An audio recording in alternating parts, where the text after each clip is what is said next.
Mishnah in the third parak of Avodah Zarah, the fourth Mishnah, something we studied together with RLI 4, reads as follows. Proclus, son of a philosopher, asked of Rabban Gamliel in Akko, when he, Rabban Gamliel, was bathing in the bathhouse of Aphrodite. He said to him, "It's written in your Torah, V'lo yidbak yad biyadcha me'uma min hacherem," from Sefer Devarim. "Let nothing that is forbidden to you stick to your hand." And so he asked the philosopher of Rabban Gamliel, "What are you doing bathing in the bathhouse of Aphrodite?"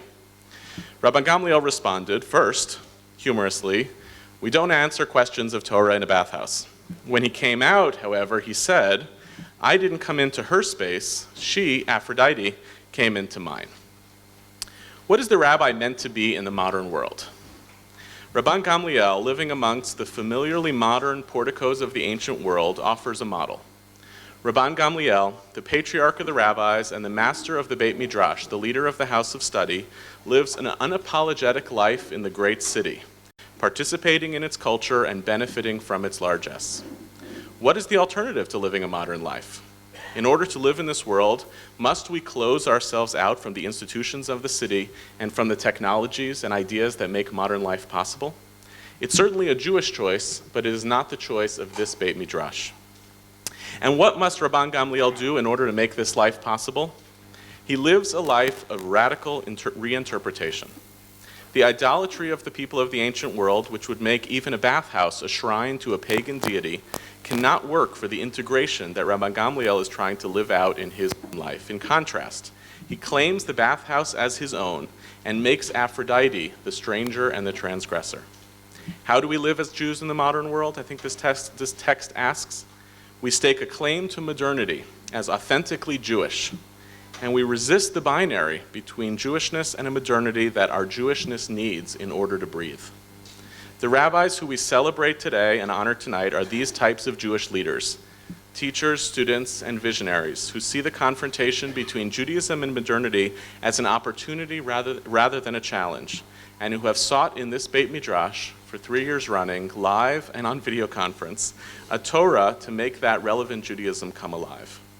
Their commitment to this place and to each other and to the ideas at the core of our tradition that enable them to breathe more easily as Jews in the modern world has been substantial in time, in their energy, and in long stretches away from their communities. And the rewards have sometimes been ethereal, sometimes not as tangible as they might like. We are really grateful to all of you for the ways in which you have enlivened and enlightened this Beit Midrash, and I know that I speak for this institution when I pray that the Torah that you have studied here and the friendships you have formed always remain formative for you in building your Jewish lives and the lives of all that you continue to touch. It's an honor for me as president of SHI North America to welcome all of you here today. The RLI graduates, your families and guests, of course, and the many of you who are here to express your admiration and appreciation to these leaders of the Jewish people, soon to be senior rabbinic fellows of the Shalom Hartman Institute, for their commitment to Torah and their communities as symbolized in their participation in RLI 4. It's an honor for me to welcome Rabbi Hartman, President.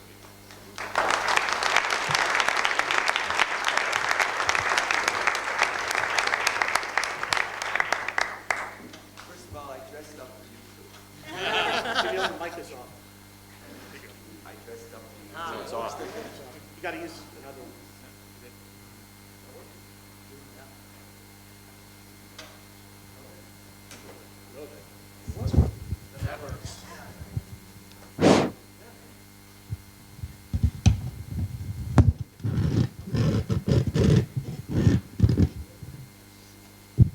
Hello, everyone. Good afternoon. Good afternoon, Hartman Senior Rabbinic Fellows. I get such nachas when I travel around America and I see it hanging on rabbis' walls. It's very special to be here today, but it's a little bittersweet, as you all know. This whole rabbinic seminar this week is a little bittersweet, but today is particularly bittersweet. It's very sweet because you're here. It's bittersweet because my father's not here. And this is the first graduate program. This is the first time that people are becoming senior rabbinic fellows of the Hartman Institute, and my father's not here to bless you and to talk to you. And he would have a lot of things to say to you. Some of them I'll tell you in a minute. But before I speak and I give you a closing bracha, I want to give you a deep thanks. I want to thank you for the way you treated my father. I want to thank you for the kindness, for the gentleness, for the openness, for the largesse of spirit. That in a difficult time, as we all know, my father had a very good life. He did not have a good death. And he had a difficult time. And it wasn't simple. And he felt so much at home with you. And he felt so loved by you. You gave him tremendous love. You gave him tremendous kavod. And some of you even were amongst the last people to speak to him before he died. One of the hardest things he had, and one of the hardest things that he had to imagine, was that he couldn't teach you anymore. He couldn't understand that. And it was difficult because he loved you so much. And that's the. But his respect for you, his Moshe,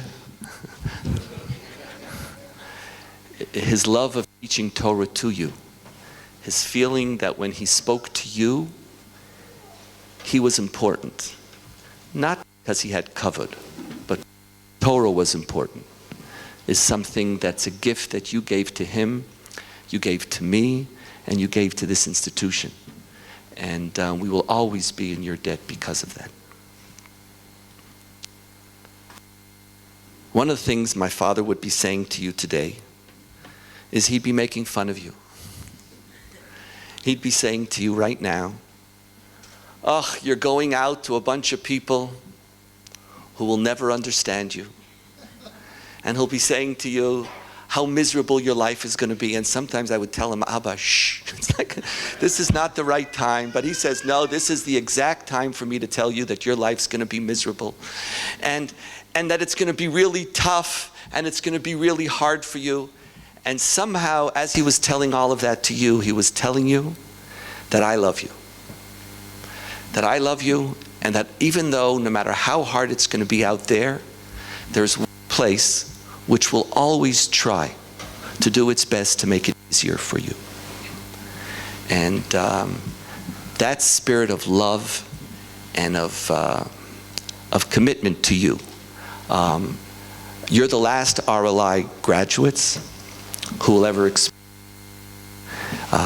And I hope that you hold it very, very dear in your heart. I'd like to say goodbye to you in a certain sense with a bracha. It's a bracha built on a number of things that we learned together, built on the tractate Megillah that you all took for yourself.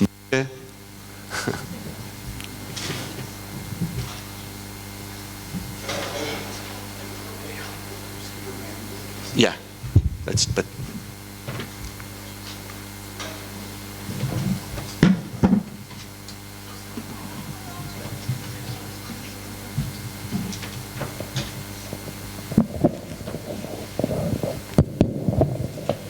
thank you very much.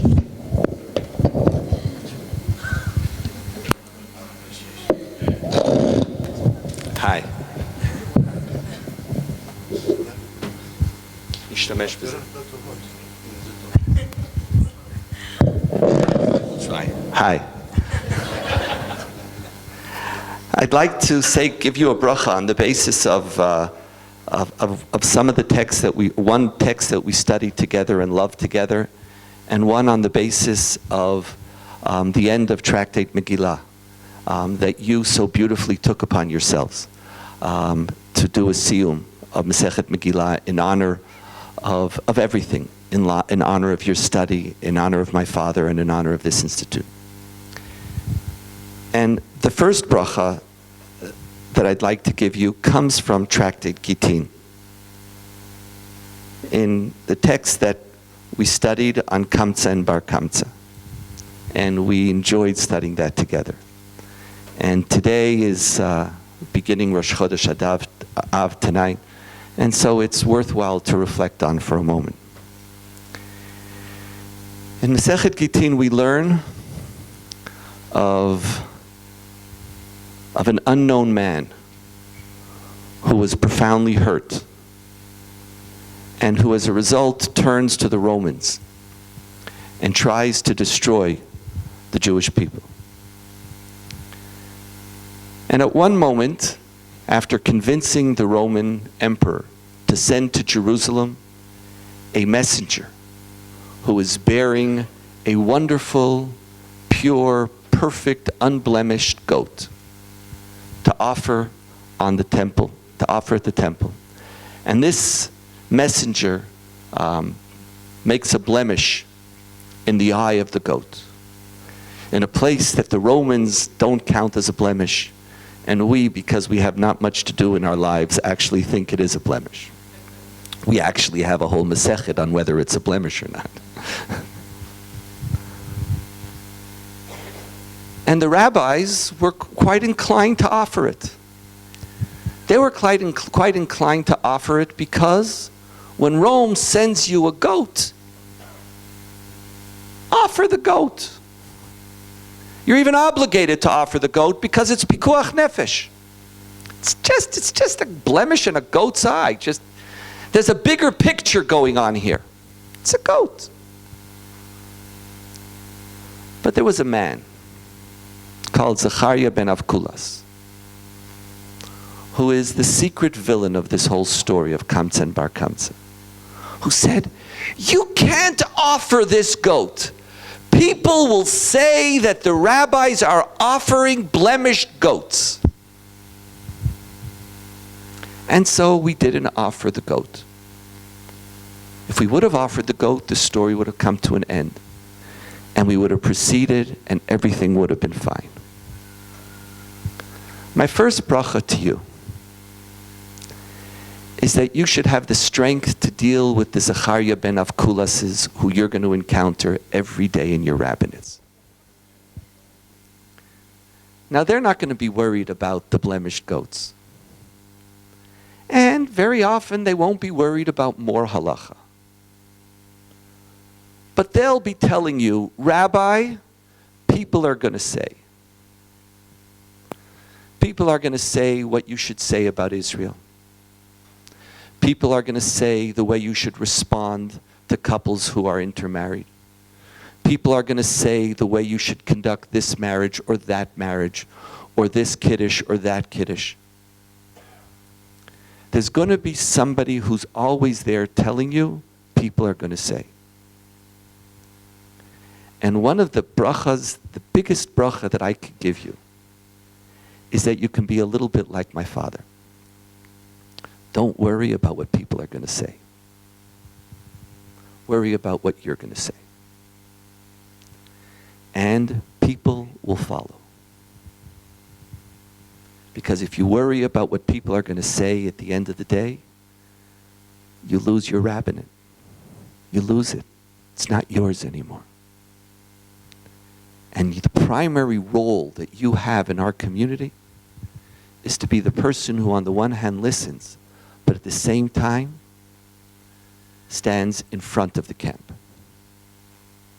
My bracha to you is that you can find the inner strength to do that. And I know it's really hard. Because one of the great complexities and challenges of the rabbinate is how do you lead a community which pays your salary? Not that the reverse is any better. Look in Israel. That's when it gets like, so like, how do you lead a community which doesn't pay your salary? You don't even think about the community. So there is an advantage to a community paying your salary, but it's really, really hard. With all my heart, I hope that you can find the wisdom, you can find the inner strength, you can find the way to look at all the Zechariah ben Avkulases of the world and say, this is why I became a rabbi. Because Because at this moment, this is a decision that I know how to make. Because what we know in Jewish history is that when the Zechariah ben Avkulas' rule, we create a Jewish society which can't survive.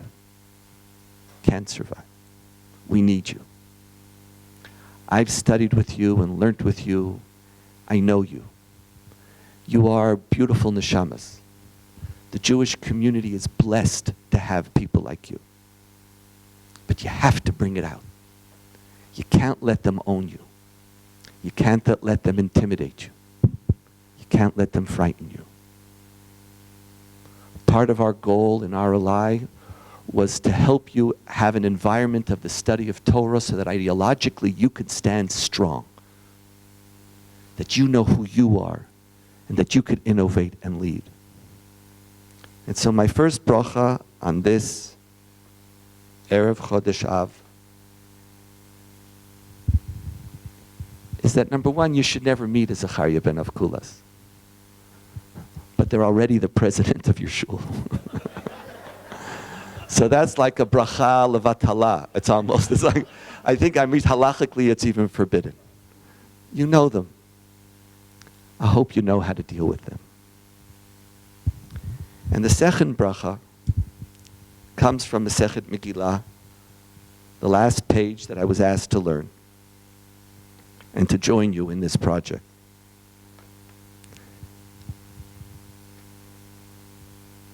And it talks about a pasuk, a verse which says, what does it mean, mishpatim lo yichyu bahem? Or chukim lo tovim or mishpatim lo yichyu bahem? What does it mean to have laws that you can't live by? Or laws that aren't good? And Masechet Megillah at the end, as it comes to a close, gives two interpretations.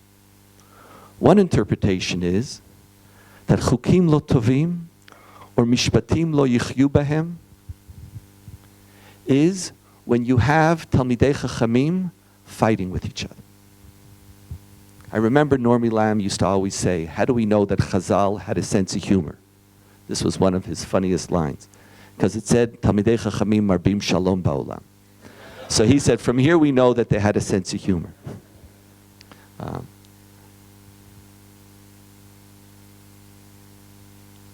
Rabbis who fight with each other, rabbis who are worried about turf, rabbis who are worried about their space instead of a larger picture, are rabbis who are creating a Judaism which is not good.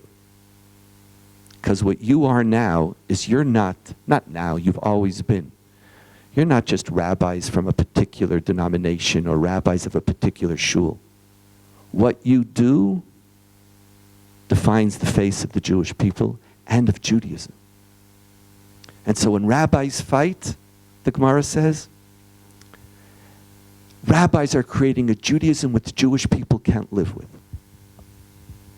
But there's another explanation which I found particularly beautiful.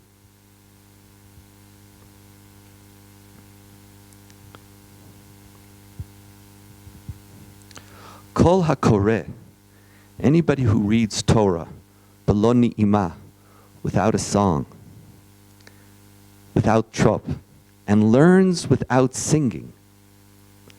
Alav hakatuv omer, v'gam ani natati lechem chukim lo tovim. Isn't that beautiful? If you learn without singing, it's a Yechid Judaism. The Jewish people are now counting on you. The Jewish people need inspiration. Do your hearts sing? Could you teach Torah with a song? The Litvische Hartman Institute didn't teach you many nigunim. I know that. But I hope it taught you a love of Torah and a joy of Torah. And that when you go back, bring that joy with you every day. Because half the time it's not about always the argument you make, but it's about the smile on the face when you're making it. As my father would say to you, you're going to a miserable profession. but you know that it's not a miserable profession. My bracha to you is that you can bring simcha. And that I hope RLI gave you that simcha. I hope RLI fortified that simcha. And I hope the Institute can forever, forever be a place that you could come to whenever you feel you're losing a little bit of that simcha. That we could be the place that you feel safe, and that we could be a place that gives you a joy of Torah so that you can go back and create a Judaism of mishpatim tovim and chukim in which the Jewish people could live by. And finally, I just feel the responsibility to echo my father today. I feel I have to give him a voice because he's not here to speak. At every RLI, he would end and say, why do we have Shmini Atzeret? We were already there. We did everything we needed to do. What do we need another day for? What's the purpose of the other day?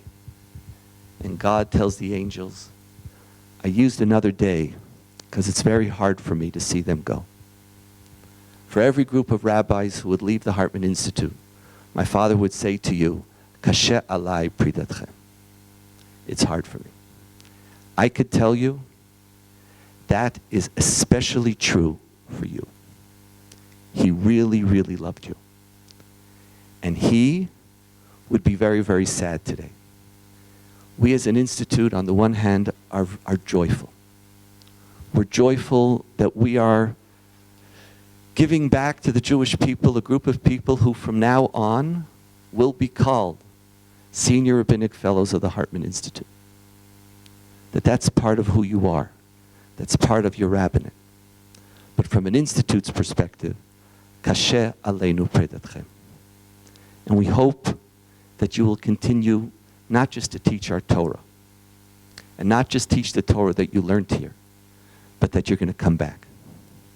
That you'll come back over and over and over again. From our perspective, this is your bayit. I hope you feel that. Mazel tov. Hope you have all the brachot in the world. That you could handle the Zachariah ben Avkulas's, and you can still have simcha.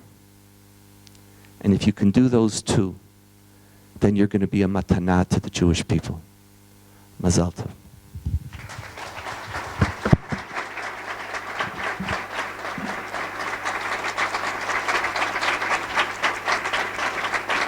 I'm going to call up each of the members of the graduating class of RLI to receive their certificate from Daniel. Rabbi Ken Chazin.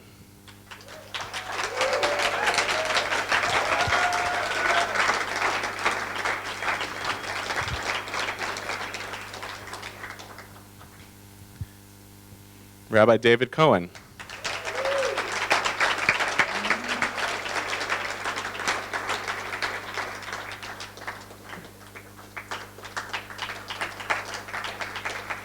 Rabbi Yonatan Cohen.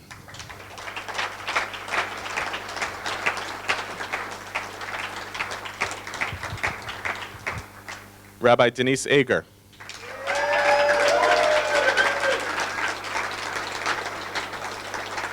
Yeah.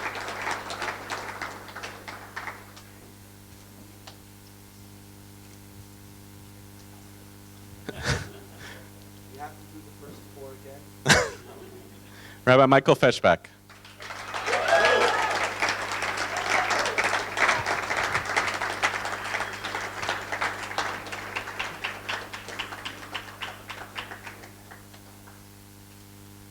Rabbi Bill Gershon.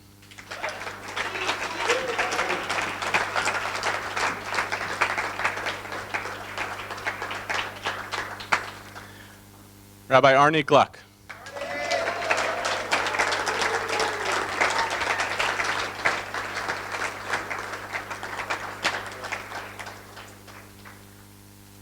Rabbi Eric Gervis.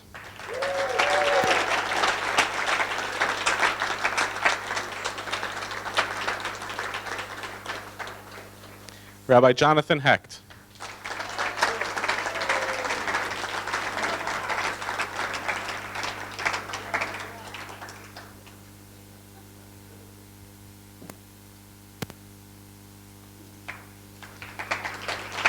Rabbi Sid Helbron.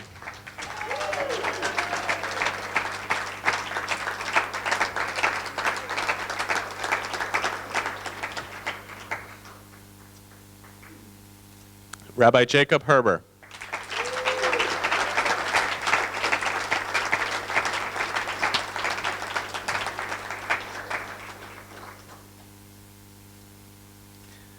Rabbi Micah Hyman.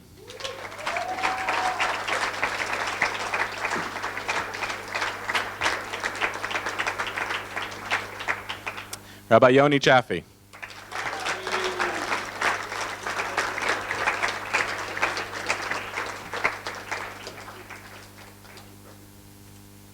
Rabbi Deborah Newman Kamen.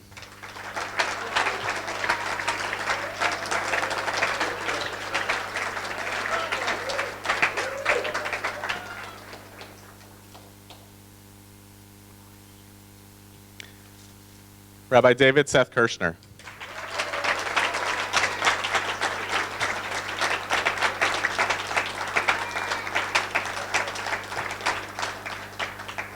Rabbi Chava Koster.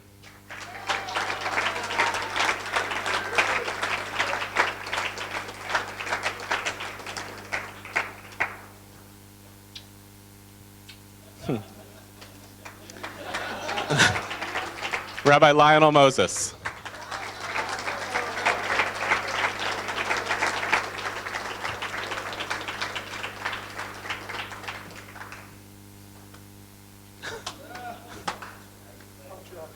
Montreal. Rosh Kehillah Dina Nyman.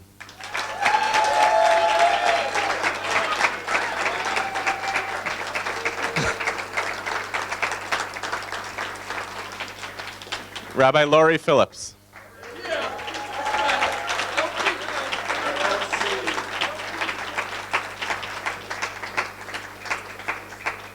Rabbi Carney Rose.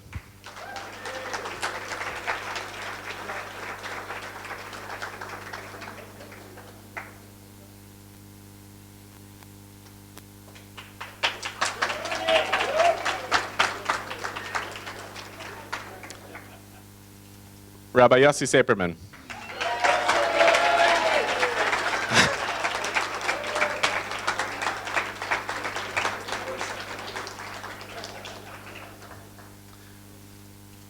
Rabbi Amy Small.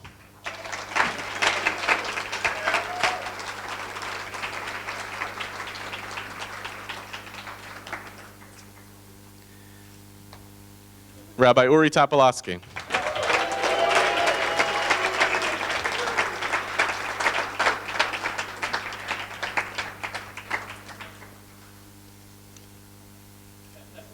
Rabbi Stuart Vogel.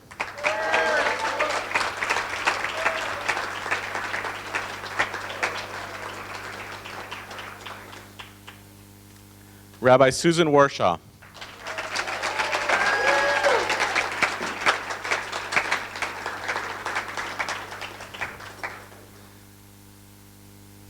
And Rabbi David Weiss.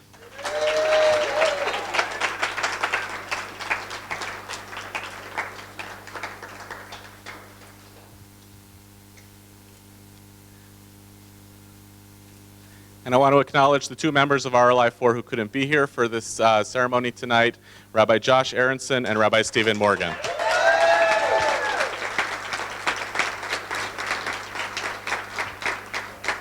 And now I want to call on two senior rabbinic fellows of the Shalom Hartman Institute, Rabbi Uri Topolowski and Rabbi Denise Ager, for reflections on behalf of the class.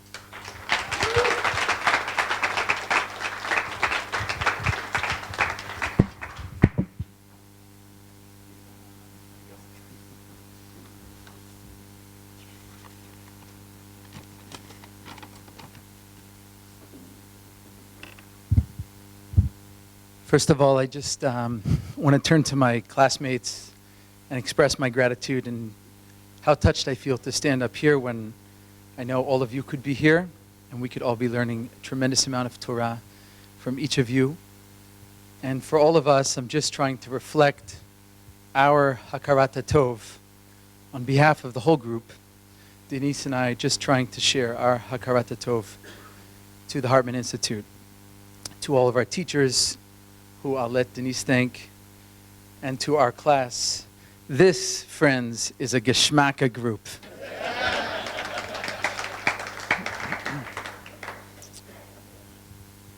Rabbi David Hartman, Zichron Livracha, said to our group one night in the Cheder Ochel, he turned to us and he said, I just want to be a yeshiva bacher. I just want to be a yeshiva bacher. But I can't. But I can't. In the classic yeshiva world, sometimes too many questions brings you right to the exit. Sometimes in the yeshiva, when you share certain frustrations, when you want to share what's in your heart too deep, a question that's too strong, it's not the right space. When I was in the University of Maryland, I had a friend named Alex who was a study partner. And one day he told me that he was Jewish. And I was surprised, and he said, I once went to yeshiva in 7th grade because I used to play at this park where there was a lot of Jewish kids, and they convinced me to come. I didn't grow up with anything, but I was excited. They were friendly to me. So I learned with them. I came into the school. I told my parents we had to try to keep kosher, and all of a sudden we were doing Shabbat once in a while, and I was wearing a white shirt and black pants and tzitzit down to my toes and a big kippah.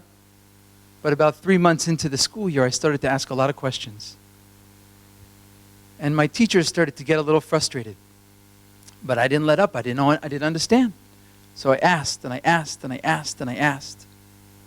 And one day, I must have pushed too far, because the rabbi of our class said, Alex, stand up. Walk to the front of the room. And write for me on the board, please, 100 times. I will never question my Rebbe. And Alex said to me, I walked out well before I got to 100. And I never came back. There's a story of the Baal Shem, which I'm sure many of you know. The Baal Shem Tov came to the doors of the Beit Midrash with his students. He opened the doors, and there was no room to go in, he said. We can't go in. And the students were surprised, and they said, yes, I know. Everybody's sitting by the front door so they can make a quick exit, or by the electric sockets for their computers. But there's lots of room. We can get in. There's room in the back. I see it. And the Baal Shem Tov said, you don't see it? Sitting all around the room are unspoken tefillot, the prayers that people wanted to say, but were not in the Siddur. Sitting all around the room are the Torahs, the letters that people wanted to ask, they wanted to share, but it wasn't okay. Sitting all around the room are the questions that they had. They weren't okay for that Beit Midrash, so they just sat there. They clogged the space. It was so congested, the Baal Shem said, there's no room to walk in the room. In this Beit Midrash, it's a very different reality. It's an open space. It's a space where our group not only got to ask questions, not only got to share heart-wrenching stories, feelings, emotions, pains, but it was an open space that was never congested. There was room for all of us to be in dialogue with our teachers, with each other, and with God. I just want to give a special shout out to my chavrutas. And I bless all of you, and especially RLI 5. You should take it seriously. David and Lori and I learned every week almost, and for all of these years, it was the most valuable experience for me, and I'll never forget it, and I know we're trying to keep the learning going. And I want to say one last thing, and that is to take it home. To take this kind of open Beit Midrash home in New Orleans, where I'm a rabbi. I'm very blessed to have another great couple of rabbis. And in particular, Rabbi Bob Lowy, my Reform colleague, with whom our Orthodox synagogue shared not just a Beit Midrash, but an entire shul, somehow a kitchen, and everything else. And able to create that space. It's a real blessing when we can bring this Beit Midrash and its gift of openness back home to our communities. I was going to end right there, but Reb Daniel, you set me up. There's a hachana in the tefillah, in the Birkat HaShachar, where we say, Tinatzel nafshi, ruchi v'nishmati, utfilati min achitzonim. Save my soul, all aspects of my soul. Save my prayers. Give them space. Give them life. From all the things, the chitzonim, all the obstacles that we think we can't offer them, save it. Save my Judaism. Save my Torah. So I want to just invite us to sing, because you told us we should sing. So it goes, you may know part of the song, Tinatzel nafshi, ruchi unishmati, utefilati min achitzonim. Tinatzel nafshi, ruchi venishmati, utefilati min achitzonim. Tinatzel nafshi, ruchi venishmati, utefilati min achitzonim. Dida ina ina ina ina ina ina ina ina ha na na na na, dida ina ina ina ina ina ina, dina ina ina, dina ina ina ina ina ina ina, ina ina ina ina ina ina ina, ina ina ina ina ina. Thank you for giving my soul room to breathe.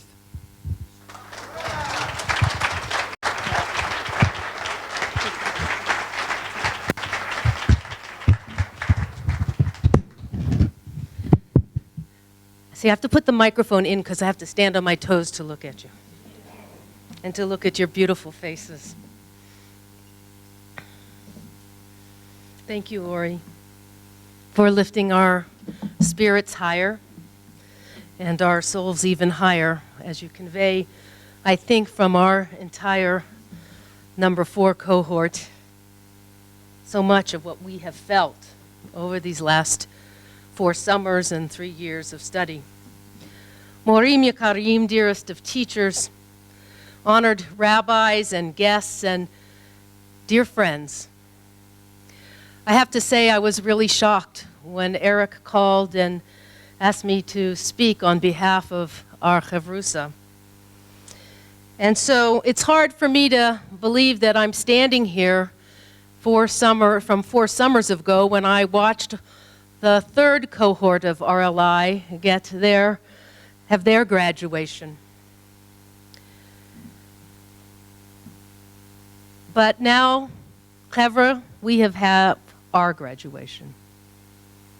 It's difficult to convey to all of you the depths of growing that we have had and done during this time, the depths of openness to our wonderful teachers, the learning and knowledge that they have shared with us, and most importantly, I think, the depth of openness that we have shared with one another.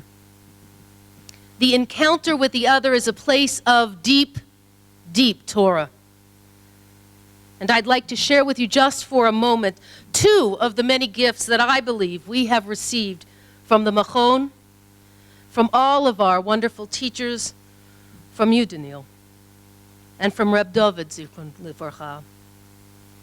We've received the gift of learning, true learning, and the gift of pluralism.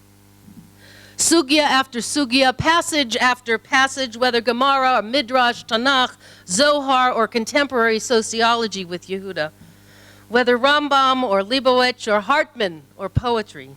The encounter with all of our texts and our tradition have sharpened our rabbinic skills.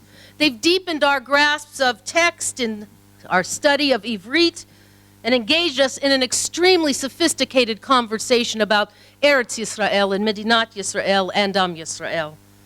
Our many teachers have enlarged our canon of text to hold dear, whether it was with Micha Goodman and the Kizari, or as we now know the truth about Choni HaMa'agal with Shlomo Naeh, or about the oil dripping from the beard of the Zaken with Malila, or security issues with Tal, liturgy with Biti, or the foundations of the good with you, Daniel. The texts of our people, ancient and new, have given us more Torah to sustain us in dark hours, enlightening us so that we in turn can think more critically about the Jewish future, and in turn enlighten those we teach and study with at home. These texts and the way in which our teachers conveyed them to us by staring blankly into a camera across many miles, which is no easy task. Or here in the Machon in the summer, my friends, was a revelation of Torah. So many have taught us over these years, I don't think I could list everybody and not forget to leave someone out. But we have had the privilege of standing at Sinai once again. And with this gift of learning came the gift of pluralism. For just as at Sinai, when each of us heard the voice in his or her own way, we each from our own place heard a different voice, a perspective challenging us to move beyond our simple boundaries that we came with. The truth is, it wasn't always so comfortable. We had to stretch.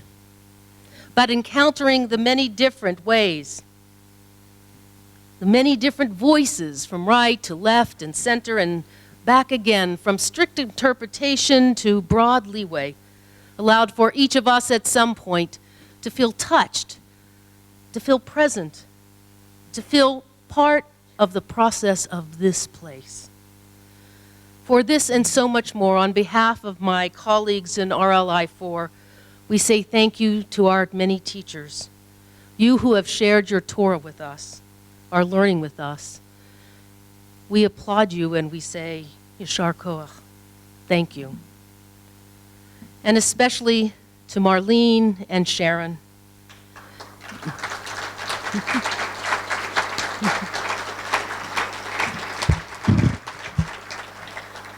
You've stood with us and nurtured with us, listened to all of us, each and every individual need. And to Yehuda and to Rachel, to BT, to Noam, to Shimon, and now Lauren. And the many behind the scenes, including the administrative, maintenance, and yes, IT staff. Here at the Machon, the secretarial staff, and yes, the development staff. Whether here or in New York, we are grateful. You helped us live our aspirations during this time. We say a hearty todah rabbah. Thank you for your caring and for your professionalism and for your willingness to listen to each of us. We're most grateful for the attention and for your many kindnesses. I would be remiss if I didn't say something about the communities that many of us come from. A special word of thanks to our congregations for allowing us the luxury of this time of personal growth and professional development. And a special thank you to those who helped underwrite our participation. I know that Stuart and Ken and I were sponsored by the Jewish Federation of Los Angeles, and many of you were sponsored as well by your community federations. And some of our Chavruso were sponsored by generous donors here to the Machon. And we all know Ein Kemach, Ein Torah. And we are definitely the recipients of that generosity. And to our dearest family, to our spouses, and to our children, wow, you all are amazing. The rabbinic leadership is a deep investment of time. Serious time away from each of you. Not only on the part of the Machon, but a serious commitment of our time that we needed to do this rigorous program for ourselves and our community and the Jewish people. It meant that we took time away from you, and yet you loved us still. And for that undying devotion, we are ever grateful.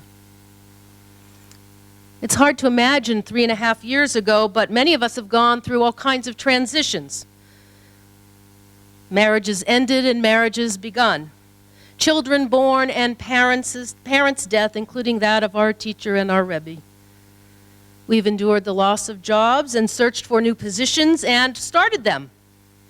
We have celebrated one another's successes and milestones in the Rabbinate and tried to support each other through the many trials and tribulations of rabbinic assaults that have come our way and that simply come with serving the Jewish people. Again, part of the gift of learning and pluralism, because we have learned from each other without regard to denomination or label. We have, through one another, experienced some of the deepest Torah yet. We found it in the broken shards of the Luchot, in the broken pieces of the Kelim. As the Kotzker Rebbe taught us, there is nothing so whole as a broken heart. We as a group have discovered the gift of learning and the gift of pluralism in that brokenness. And we have found in our profound and often radically different approaches to Torah and life and Israel and Halakha, the space that showered divine grace upon us. And more than that, we have found a place of true chavrusa, of true companionship. These too many gifts of learning and pluralism call to each of us to model when we have gone home, as Uri said, the real possibility of Klal Yisrael, to model a different way than pure allegiance to denomination or institutional credos. And I pray that take hold not only with our own cohort, but with those of you in RTS and those of you that can go home and share it with our non-Hartman colleagues. We've had much Torah already today, but I want to share just a brief section with thanks to my chavrusa Yossi Saperman from the Gemara in Brachot 27b, another story of Ramban Gamliel Yehuda, this time with Rabbi Yehoshua. The rabbis taught, consider the story of the student who came to Rabbi Yehoshua and asked him, evening prayer, is it voluntary or obligatory? Yehoshua said, it's voluntary. The student, being the student, went then to Ramban Gamliel, the head of the yeshiva, and said, well, evening prayer, voluntary or obligatory? And of course, Ramban Gamliel said, obligatory. The student went and said, but Rabbi Yehoshua said it taught me that it's voluntary. And Ramban Gamliel said, wait till the other students, the shield bearers of Torah, who enter the house of study come, and then we'll ask that question to everybody. And so the warriors of Torah came, and the student asked, evening prayer, voluntary or obligatory? Rabban Gamliel said in front of everyone, it's obligatory. And then Rabban Gamliel said to the sages, is there anyone who disagrees with the matter? And oddly enough, Rabbi Yehoshua answered, no. Rabban Gamliel said, but it was in your name, Rabbi Yehoshua, that the students said it was voluntary. And at that point, he made Rabbi Yehoshua stand up. Stand on your feet and be examined on this. And then, as Baraita continues, Yehoshua stood so long, stood in the corner, that it made all the other students of Torah very upset and nervous. They were uncomfortable with the rebuke. And they knew it wasn't the first time that Rabbi Yehoshua had been rebuked by Rabban Gamliel.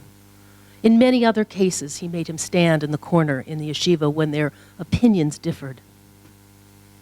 And it is that point that the students rebelled and removed Rabban Gamliel from his position of leadership. They appointed Elazar ben Azariah. And then the gatekeeper was moved from the house of study. And everyone was let in. So much so, Talmud says they had to add benches. A place of openness. A place where everybody can be let in. A place that doesn't stop you at the door. That is what we have here. A place where we can say yes, voluntary and obligatory, and still be reconciled to one another in love. We are grateful to this Machon, both here and in North America, for teaching us in a real way that we can stand for exactly that kind of dialogue and conversation with one another, and not just to be encouraged to do so, but taught how to do that very conversation. It's changed my rabbinate. I believe it's changed my cohort's rabbinate. And I believe it will change the Jewish future for good as well. On behalf of my colleagues, I give great thanks for this day and for this opportunity.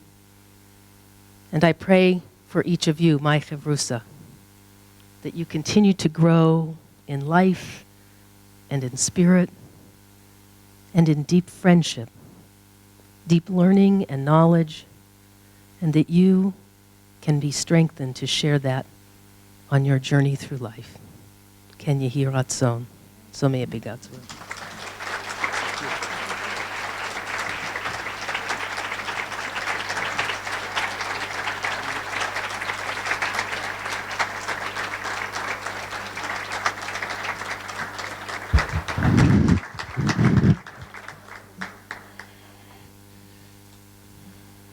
All right, RLI 4, sit down, calm down. So RLI 5, we don't know who it was that encouraged you, reached out to you to be here. But for many of us, it was Bill Burke. Where are you, Bill? There you are.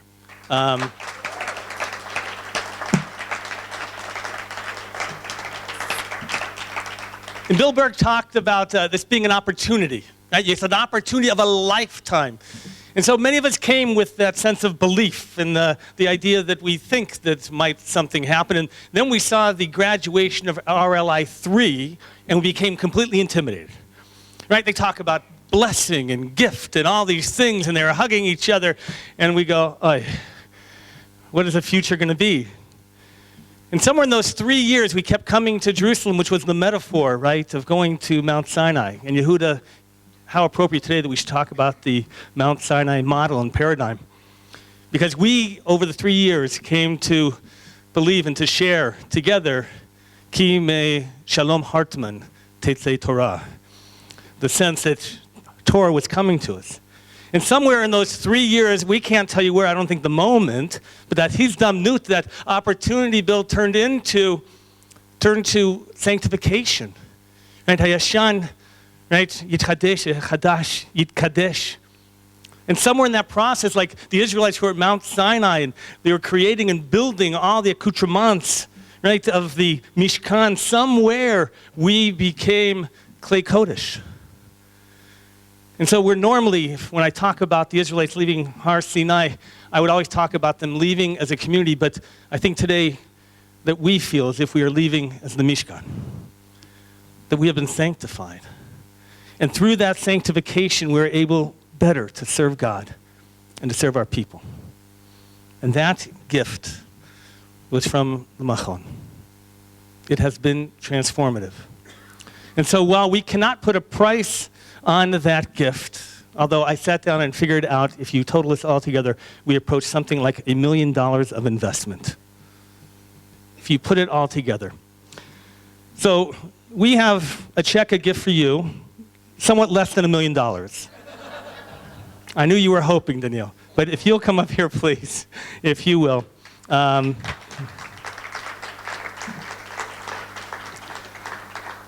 You gave wholeheartedly from your heart with no, that's what you always do, with no anticipation or expectation of return. All you want is for us to take that Torah out to the world. We who are here, though, want to tell you that you gave us a matana, and we can only return it by going out, and as well in trying to make this happen for others. So we have come up together $18,000 to be used by the Machon in any way that you see fit, and we hope that you'll accept this on behalf of our group.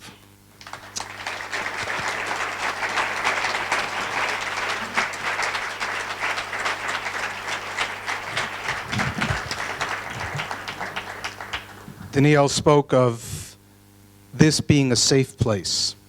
When I first came on RTS almost a decade ago, I left that very first summer with the very distinct feeling that there's no place in the Jewish world that cares for rabbis the way the Shalom Hartman Institute does. And David spoke of it, Reb David spoke of it, Alava Shalom, constantly. You spoke of it, and this place embodies it. And we have been taken care of.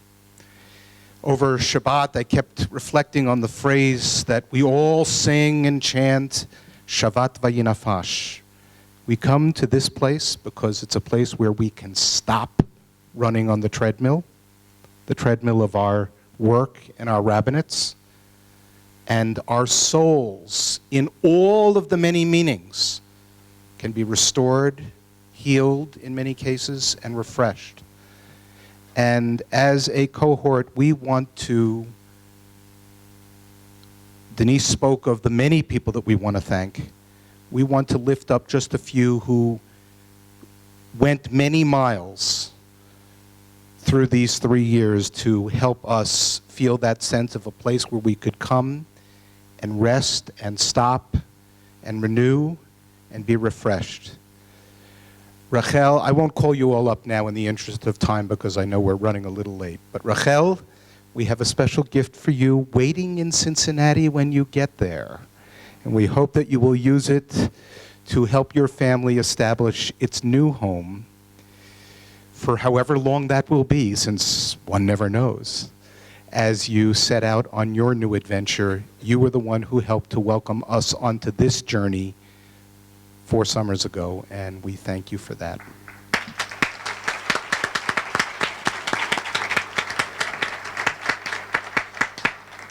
You know, as adults, you don't expect to go to a place like this. We all go to conferences and all sorts of meetings and places. You don't expect to come as an adult and acquire a new mother. But we acquired 2 who worried about our every need and comfort. And so we want to express a debt of gratitude, and I do have certificates for the 4 people I'm about to name, and you should read them because there's an inscription that's unique for each of you on those certificates. But you helped us feel comfortable. You made sure we had a place to stay, whether it was the summer or the Prima Royale in the winter, that our meals, the temperature of the room, the study materials, everything, soup to nuts. No kidding. So we wanted to give back to 4 of you an opportunity for you to stop and be refreshed. And so we have gift certificates for you to use in the year ahead, to choose some place and for a Shabbat or 2 nights, go somewhere with your significant other and you get restored and let someone else take care of you. And so to Sharon Laufer, where's Sharon? And Marlene. What? The time, we'll give it to them. Oh, sure, why don't you come up? You'll all come up, okay? And then, as Rachel stepped aside to other responsibilities, BT became responsible for our program and our learning. And to our Milaveh, who taught us and guided us and nurtured us and sat through every Monday online learning with us, keeping us on the straight and narrow, but letting us maintain that openness which was spoken of. Noam.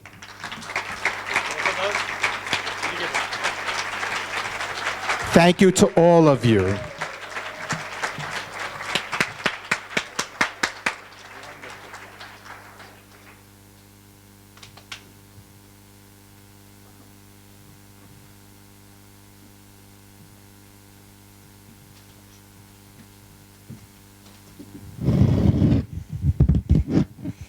Birshu Tarosh HaMachon, Dr. Daniel Hartman, Kol Rabbanim, teachers, colleagues, and guests. Microphone. The Talmud in Kedushin 40b teaches, Talmud Gadol Sheha Talmud Mevi Lidei Maaseh. Great is Torah study, because it leads to action. The RLI 4 cohort was brought together by the Machon 4 years ago, 4 summers ago. We were rabbis and professionals committed to the communities we serve and excited for the unique opportunity for learning and personal growth of the RLI program. What emerged during these years together was a colleagueship with a strong and profound commitment to each other, and through this, a deeper understanding of the needs, the beauty, and the bonds of Klal Yisrael. Central to this process was our text study together. In different ways, we have been led to action. We therefore thought it would be fitting to conclude our program at the Hartman Institute through a joint effort in completing a body of text. We chose to learn Masechet Megillah, Tractate Megillah. In a moment, I will explain why we chose to learn this particular Masechet. We will then learn the final lines of Masechet Megillah together and thereby conclude the collective learning that we have engaged in as a cohort. Then, representing all my rabbinic colleagues, including Rabbi Shimon Brand and our Menahel, Rabbi Dr. Daniel Hartman, all of whom participated wholeheartedly in this learning, the Hadran will be recited.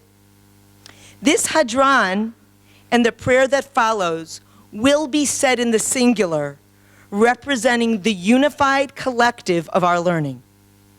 Then, our entire cohort will follow with the recitation of the unique Kaddish reserved for the completion of a major body of text.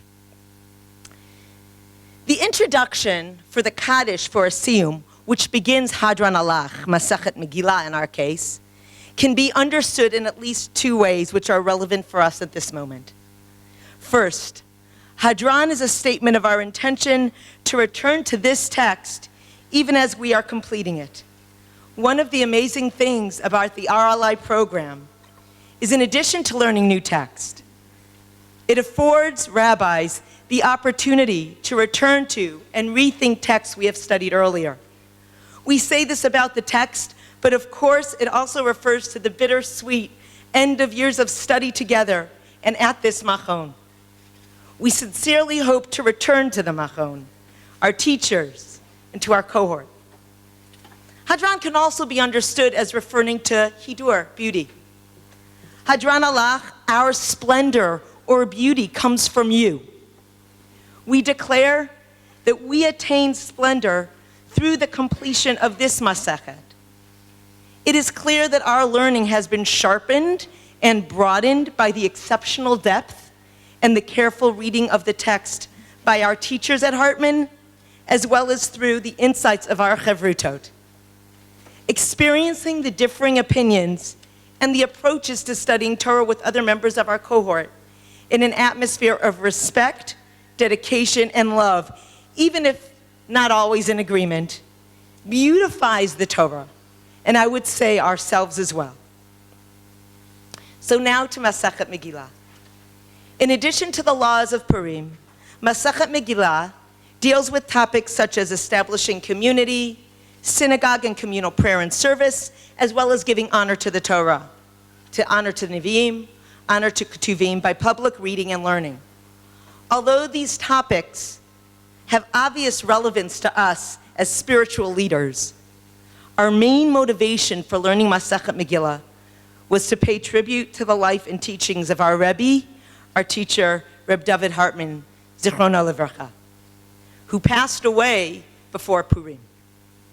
He valued rabbis and the communal work we do. One of the ways that he expressed this value was by creating a space where we could come, re-energize us through Torah study, and work to bring our people together. I will now learn the last few lines of Masechet Megillah. Vaydaber Moshe et Modeh Hashem el Bnei Yisrael. Moshe declared the holidays of God to the children of Israel. Mitzvatan sheyu korinotan kol echad ve'echad bizmano. This demonstrates that a person is obligated to read each section for the holiday in its proper time. Tini Rabbanan, our rabbis taught in a Braita. Moshe tikein lahem liYisrael, sheyu shoalin v'dorshin be'inyano shel hayom.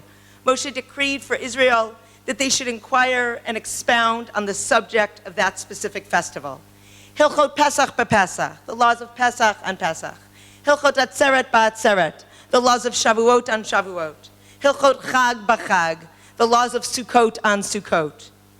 At first, this seems like a strange teaching of our rabbis. Why would Moshe enact the laws and concepts of each holiday be read on the holiday itself and not some time before in preparation for the holiday? Furthermore, why must this learning of the laws of the holiday on the holiday be mandated and not left to the individual's discretion as the needs for further understanding of the laws arise during a festival? What the rabbis are telling us in these final lines of Masechet Megillah is that the study of the laws and concepts of the holidays are not simply a practical guide for performance and structure of Jewish life. Rather, if read closely enough through searching and questioning, shoalim v'dorshim, dorshim v'shoalim, one learns what it means to live a Jewish life and have a meaningful relationship with God. This is why we must study on the holiday itself. The texts are transformative and are necessary for the experience of the holiday. The texts and laws help us not only to understand holidays, but to live them, to experience the Exodus on Pesach, the bringing of the Bikurim, the first fruits on Shavuot, and God's protection on Sukkot. Hadran alach b'nei ha'ir, v'slikala Masechet Megillah. I will now recite the Hadran. Following that, I would ask Reb Daniel to actually come up, and we will say the Kaddish, and all of us will stand. Our cohort will be saying the Kaddish together. When I finish the Hadran, that's your sign to stand. Hadran alach Masechet Megillah v'hadrachalan. Datan alach Masechet Megillah v'tatachalan. La nitne sheminach Masechet Megillah v'lo titne sheminan. La ba'al mahadein v'la ba'al madate. Hadran alach Masechet Megillah v'hadrachalan. Datan alach Masechet Megillah v'tatachalan. La nitne sheminach Masechet Megillah v'la titne sheminan. La ba'al mahadein v'la ba'al madate. Hadran alach Masechet Megillah v'hadrachalan. Datan alach Masechet Megillah v'tatachalan. La nitne sheminach Masechet Megillah v'lo titne sheminan. La ba'al mahadein v'la ba'al madate. Yehi ratzon milfanecha, Adonai Eloheinu v'Elohei avotenu v'imotenu. Shetehei toratcha umanutenu ba'olam hazeh, utehei imanu la'olam haba. Chanina bar Papa, Rami bar Papa, Nachman bar Papa, Achai bar Papa, Abamari bar Papa, Rafram bar Papa, Rachish bar Papa, Surcha bar Papa, Ada bar Papa, Daru bar Papa. Harevna Adonai Eloheinu et divrei toratcha b'finu u'v'fifiot amcha beit Yisrael. V'niyah anachnu v'tzetzaenu v'tzetzei amcha beit Yisrael. Kulanu yodei shemecha v'lomdei toratecha. Moivoeta chakmani mitzvotecha ki le'olam hili. Yehi libi tamim b'chukecha lama'an lo evosh la'olam lo eshchach b'kudecha ki vamchi yitani. Baruch ata Adonai lamdeni chukecha amen amen amen selah va'ed. Modim anachnu lefanecha Adonai Eloheinu v'Elohei avotenu v'imotenu. Shesamta chalkenu miyoshvei veit hamidrash v'lo samta chalkenu miyoshvei kranot. She'anu mashkimim v'hei mashkimim. Anu mashkimim l'divrei Torah, v'hei mashkimim l'dvarim b'telim. Anu amelim v'hei amelim. Anu amelim u'makablim sachar, v'hei amelim v'einam makablim sachar. Anu ratzim v'hei ratzim. Anu ratzim l'chayei olam haba, והם רצים לבאר שחת שנאמר, ואתה אלוהים תורידם לבאר שחת, אנשי דמים ומרמה, לא יחצו ימיהם, ואני אבטח בך. יהי רצון לפניך, אדוני אלוהי, כשם שעזרתני לסיים מסכת מגילה, כן תעזרני להתחיל מסכתות וספרים אחרים ולסיימם, ללמוד וללמד, לשמור ולעשות ולקיים את כל דברי תלמוד תורתך באהבה. וזכות כל התנאים והאמוראים ותלמידי חכמים, יעמוד לי ולזרעי שלא תמוש התורה בפי, ומפי זרעי וזרע זרעי עד עולם. ותתקיים בי, בהתהלכך תנחה אותך, ושכבך תשמור עליך, והקיצות ההיא תשיחך, כי בי ירבו ימיך, ויוסיפו לך שנות חיים, אורך ימים בימינך, בשמאלך, אושר וכבוד. אדוני עוז לעמו ייתן, אדוני יברך את עמו בשלום.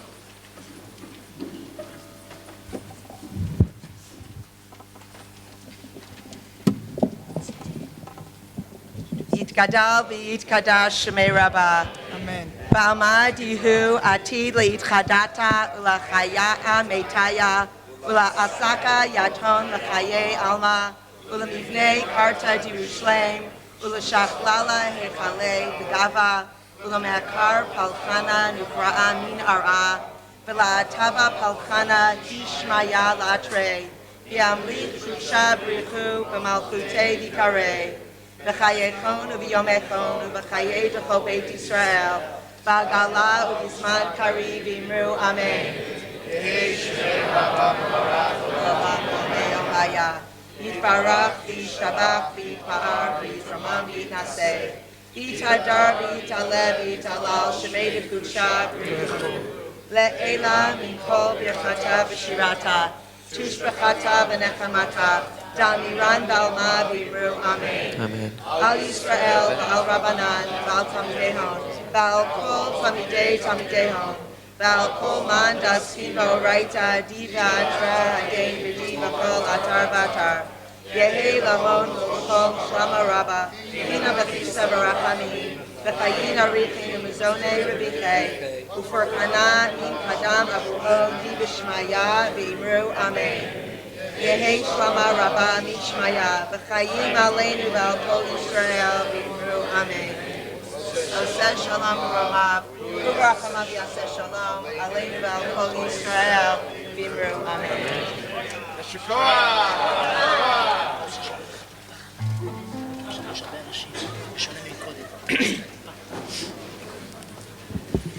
At this special moment, we invite you to join us in gratitude and praise to God. Hallelujah, hallelujah, hallelu min hashamayim.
השמיים, הללו במרומים, הללו כל מלאכיו, הללו כל צבאיו, הללו שמש וירח, הללו כל כוכבי אור, הללו שמי השמיים והמים אשר מעל השמיים. הללו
RLI graduates, RLI alumni, future RLI, RTS, family, Hartman family, Mishpacha.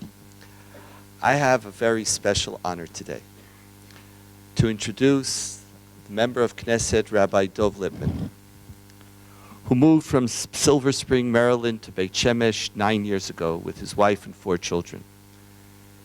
He has Chaver Knesset Rabbi Lipman has a rabbinic ordination from Ner Yisrael Rabbinic College and a Master of Education from Johns Hopkins University.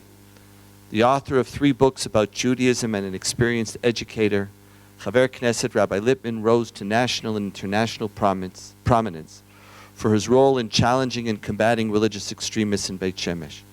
He was elected to the 19th Knesset as a member of the Yesh Atid party led by Chaver Knesset Yair Lapid, and is the first American-born MK in close to 30 years. And you know, after reading his bio, nothing. Because now I'd like to introduce Chaver Knesset Rabbi Lipman. No, now I want to introduce him. This is the stuff.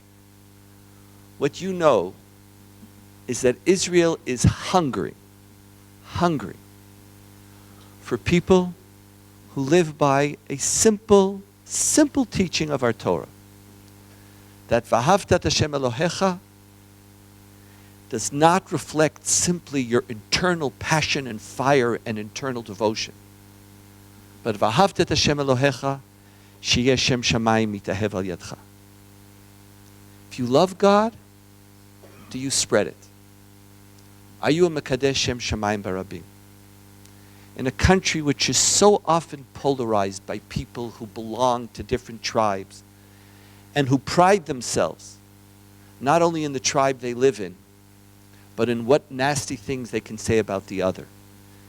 There is one person in Israel, there's a few, but there's one who in the Knesset is setting a completely different standard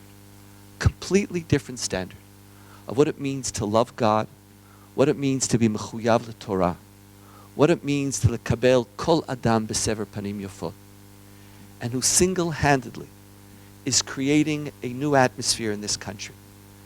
I can't tell you how honored I am that in today's graduation, as you rabbis go out and spread that there's a model of somebody who is Ohev Hashem, who causes Shem Shamayim to lihit ahev al yado. It is really a distinct honor and a privilege to invite Chaver Knesset Rabbi Dov Lipman to speak to you.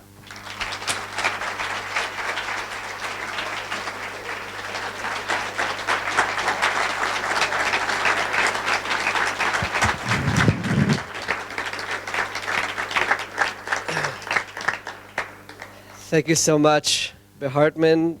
Big mazel tov to all of the graduates. Just listening to Navat Tila right now, I have to imagine that in the Beit HaMikdash, the music was something of that nature where you can just lose yourself spiritually and feel connected. So I'm sorry that I have to speak now after their performance, and you can't just listen for the next 40 minutes or so. I listen to them instead, but I'll try to be close to as inspirational as their music was. My role here today is to share with you as you go out and begin your years, decades of service to the Jewish people with a message of hope and a message of optimism. And I can tell you that after 5 months in the Knesset, I'm filled with even more optimism and even more hope than I was when we entered. I want to begin with a story that happened as my wife and I brought our children and moved our family to Israel 9 years ago, almost to the day, July 14th, 2004. And you have this, first of all, we flew on a nefesh b'nefesh flight, which every single person on this plane was making aliyah. And you have this teary goodbye at JFK where you literally feel like you're ripping the grandchildren away from their grandparents, and it's not easy to do at all. And we got onto the airplane, and we're getting our children settled. Our youngest at the time was 6 weeks old, and we're getting everybody settled on the plane. And the pilot went through the regular routine that pilots go through every time you fly. And he said, we'll be flying at 30,000 feet. The flight will take 9.5 hours. I presume he said in an hour we'll have dinner, and then the movie, et cetera, et cetera. And then he says, sit back, relax, enjoy the flight. I'm here to take you home. And it was an amazing moment where somehow, in the entire process of making Aliyah, in just one short phrase, he captured everything. And my wife and I looked at each other. It was this moment of recognition of, wow, after 2,000 years, we are blessed to be the representatives of our family to come back home. And it colored everything about the experience, because instead of it being certainly a move up, and we were excited about it and very idealistic and very Zionistic and looking for a great future for our family and our children, it just changed my whole perspective on the experience. And I'm going to relate back to that in a few moments. We chose Beit Shemesh, ironically enough, or hysterically enough, because on my pilot trip, I was driving around Beit Shemesh, and I saw there were Charedim in Beit Shemesh, there were Chilonim, Sfaradim, Ashkenazim, Dati Leumi, English speakers, Ethiopians, Russians. I called my wife and I was all excited about it. I said, we have to move Beit Shemesh so we can show our children how all these different populations can live together and get along in perfect harmony with one another. And that was literally the reason why we chose Beit Shemesh. So I was naive, and very quickly we realized that this wasn't the case. And we moved to a country which at that point was 56 years old, and just remarkable when you think about what was accomplished in 56 years. I think about the blood, sweat, and tears that went into this miracle of a functioning country and a civilization, and everywhere you turn, just cities sprouting up, and high tech and industry, just remarkable. There's one aspect of all of this which we hadn't gotten right, and we still haven't gotten right, and that is, how do you take 2,000 years of different experiences, people who literally experienced different religious experiences, cultural experiences, languages, different races, and you take them all and put this in this little geographic area called the State of Israel and find a way for everybody to get along? That's the one part of this miracle of the ingathering of the exiles, which is certainly the most challenging part, and that's the part which we have not really gotten right. I thought to myself, well, I come from the yeshiva world. I studied in Israel, in Haredi institutions, and in America as well, and I understand where that world is coming from, but I also understand certainly the American model is very different in nature. I went to Haredi yeshiva in Baltimore, near Israel, but also went for a few hours a day to university. And we saw how the model works, and we saw how not only is it not a contradiction, but it actually enhances one or the other. I said, I'll be a mediator. I'll be a mediator. And, can't we all just get along? That's the model. So I tried. I actually got to meetings with rabbis of the more extremist community, and failed miserably in my attempts to mediate.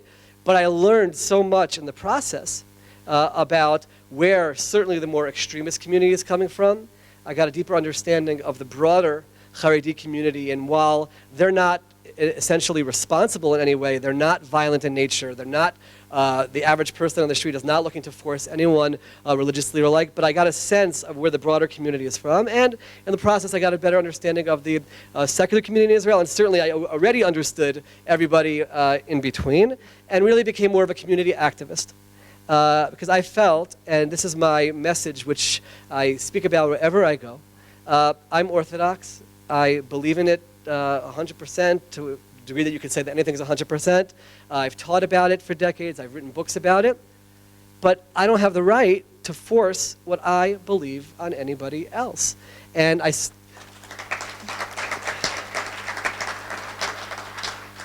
certainly don't have the right to use the vehicle of a government to force what I believe on somebody else. And in Beit Shemesh, we started to actually learn the power of what happens when we break down barriers and we actually start to work together. And there are a few incidents in particular that I'm thinking about where the odds were very much against us in terms of succeeding in various, I'll use the term battles for lack of a better term, over various issues. But the moment there was a coalition from moderate Haredi through Chiloni, and we worked together, that's when we were able to see success. And along the way, though, I started learning some other lessons. For example, I really learned about the improper mix of religion and politics. Obviously, Israel is very complicated. You can't separate church and state the way we do in the States, for sure, where we can just say there's a complete separation. We want to identify ourselves as a Jewish state, so therefore you don't want to divorce the Judaism completely from the state. But the mix of religion and politics, and I can absolutely see a distinction between the two, that's where I started seeing problems. Just two short anecdotes, which really crystallized this for me, were in the last municipal elections in Beit Shemesh. It was 2008. We have very big elections coming up in October, where very much the future of the city, from my perspective, is very much at stake. And by the way, it's not an issue of a Haredi mayor or not Haredi mayor. You can have a Haredi mayor who's a fantastic mayor, who runs the city well and gives every population in the city everything which is magia to them, what everybody deserves. And that's not an issue of Haredi or not. But here, we had a specific election, and there was a candidate for the Shas party who we knew going into it had connections to the more extremist element in the Haredi community, and there was a real battle. I was working on behalf of, voluntarily, on behalf of a religious Zionist candidate named Shalom Lerner, and there were two rallies that took place 2 weeks before the election, and I went to both because you always want to see what your opposition is saying. So I went to one in Ramat Beit Shemesh, and a very, very big Rav in the Haredi community came from Bnei Brak, and he said something which was just false. And I don't blame him for it. I assume the information he got, but he said something false.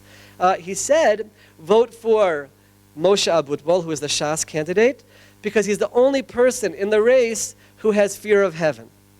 I think to myself, how can he say that? Right? The other candidate, Shalom Lerner, he prays 3 times a day. He learns every day. How can you say it? How can you make that statement? And again, I felt that there was an improper mix of religion and religious leadership getting involved in politics. The even clearer situation was the Shas rally. I'm in this gymnasium in Old Beit Shemesh. There's a few thousand people who don't categorize themselves as religious, even though they don't realize that they are religious on a very strong level, in my opinion, but they don't call themselves religious. And they're in this gymnasium, and Rabbi Yosef came, and it was a fascinating experience in general to see how it works. But at the end of the rally, I'm sitting up in the rafters in this row high up in the gymnasium. At the end of the rally, Rabbi Yosef says, next week is elections, and he said, if you vote for Moshe Abutbol, who is the Shas candidate, he said, I promise you the world to come. And I said to myself 2 things. First of all, okay, we lost because I can't promise that to anybody. That's first of all. But second of all, I saw how improperly you have this mix of religion and politics. It's a political issue, and that's promising of the world to come. And I realized how corrupt we can become when we start, and even deeper than that, how corrupted Judaism becomes when it starts becoming part of the political process. So these all sort of directed me, even though I'm an educator, I love teaching. I miss teaching a tremendous amount, I really do. And that's all I really wanted to do. It started leading me towards a realization that maybe there needs to be other voices in politics, and specifically other religious voices in politics. And I started exploring the idea of getting involved in politics. There's no doubt that the climax for Beit Shemesh happened at the beginning of last school year, 2 years ago, where on a daily basis for the course of months, there were extremists who were coming and verbally assaulting young girls. I saw things that I never would have imagined I'd see with my own eyes. And I went to rabbis, and I went to the police, and I went to the government, and no one was really willing to help. Everybody had their own reasons why not. And all I said to myself was, this is just wrong, and somebody has to grab onto the reins and solve this, and nobody did. And that's when my wife and I really talked to each other and said, okay, now we're getting involved in politics. I'll be honest with you, I never imagined that I'd be a member of Knesset. I figured, first of all, my Hebrew is definitely not good enough to serve in the Knesset, and also just the whole political culture of interrupting other people while they're speaking, and things which at Chata'ai Ani Maskir Hayom I've gotten pretty decent at in 5 in 5 months. But I couldn't imagine that I could be part of that culture, but I certainly wanted to be someone who was involved behind the scenes. And I really felt that a major part of the problem that we have in this country is the Haredi community's isolationist approach. Because the more you're isolated from the outside world, the more you think that somebody else is, and these are terminologies which they use, so I apologize for them, but you think that somebody else is the devil or is Satan. That's the way it's viewed. The more you're isolated, the more you don't understand. In fact, to the point that in conversations that I've had with Haredim in Beit Shemesh, in Ramat Beit Shemesh, some of them expressed to me that even within families, right now you have a culture where very often the wives go out to work and the husbands are in kollel, and there's actually sometimes tensions in marriages over this issue because the wife goes out to work, she comes across people who aren't Haredi, and she sees that they're value-centered people and good, decent, upstanding people who have the same struggles and they're trying to find their way in life just like everybody else. And the husbands are still in a mode of, no, everything outside is pasul, everything else is impure, and there's actually tensions in terms of the education of the children. So it's clear to me that when we talk about trying to achieve unity, if the goal is to receive ultimate unity and to achieve a point where all of us in Israel are united in purpose, that it very much relates to the ultra-Orthodox community becoming a part of Israeli society.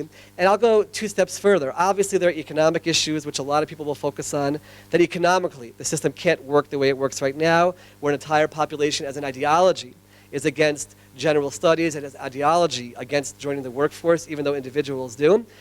So there's the economic argument, but I'm coming from 2 other perspectives. One is the unity element, and the other one is I do believe that it's wrong from a spiritual perspective, and I do believe that God wants us to be involved in the world, and I'll go 1 step further, and that is instead of standing at the Knesset podium and saying everything out there is so rotten, look at all the crime and everything else in the secular community, fix that and then worry about us in the Haredi community, I say just the opposite. We should be out there trying to help fix it. I mean, it's true that in the Haredi community there is a lot of chesed and there is very little crime compared to the... So let's take those values, let's be part of broader society, not force people to be religious, but let them see the beauty that exists within that world and within a world of Torah in general. Let's be part of the broader society. So the decision was made, let's get involved in politics.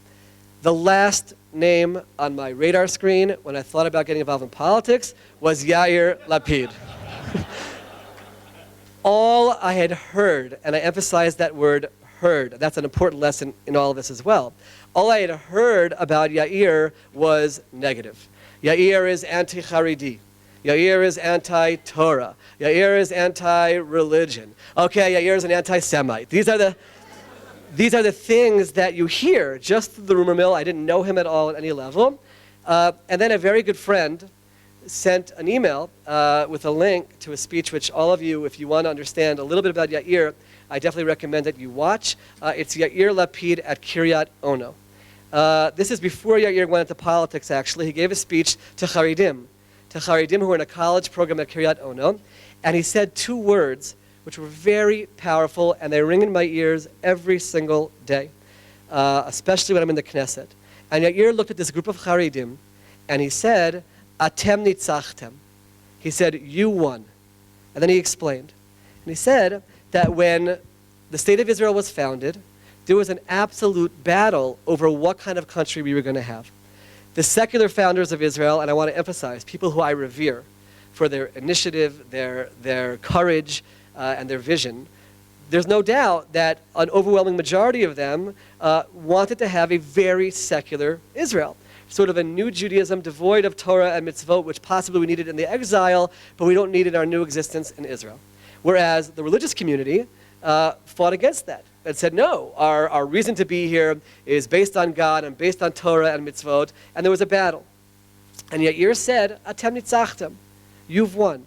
You have shown us that there's no basis to be here and for our right to be in this land without God, without Tanakh, without our rich history. And he said, now take responsibility, you've won that battle, and now be a part of the leadership of this country, and let's work together. And I saw this speech, and I had this image in my head of this hand coming out from the secular side, a secular icon in Israel, is saying, let's come out and work together. And I felt that I wanted to have the zchut, the merit, to be one of the people who sort of grabbed the other side of that hand. And without getting into the details of how, I got to a point where I was able to sit together with Yair and really have a one-on-one meeting and get to know each other. The first 5 minutes of the meeting, I realized that everything I had heard about him was certainly false. There's no place of hatred whatsoever, and it really comes from a sincere desire to work together and make things better in Israel. That was the first thing which was clear. Somewhere around 15 minutes into the conversation, I had a very sad thought. I said to myself, how can it be that I've been living in Israel for 8.5 years, and I'm a friendly guy, I say good morning and Shabbat Shalom to anybody who passes me, regardless of the strange looks that I get when I do so, but I do say hello, how are you to everyone. But this was the first time that I was sitting with someone who identifies himself as secular and was having a real conversation of substance, of understanding who he is, where he's coming from, giving him a chance to understand where I'm coming from. And that's a tragedy. That's a tragedy that we built these walls between each other, and there's no place of interface whatsoever. And as a result, you have polarization, and you have tensions, and you even have hatred. But I really believe that it comes from a complete lack of understanding of each other and a lack of ever having a place where we somehow meet and come together.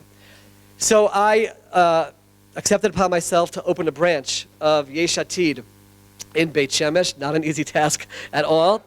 But I accepted the challenge because I really believe that the same message that Yair was talking about was something which was important for people in Beit Shemesh to hear as well. Over time, the relationship deepened and developed to the point that he offered for me to run for Knesset. It was actually a fantastic meeting where Yair actually asked to speak in English, which was very much to my advantage.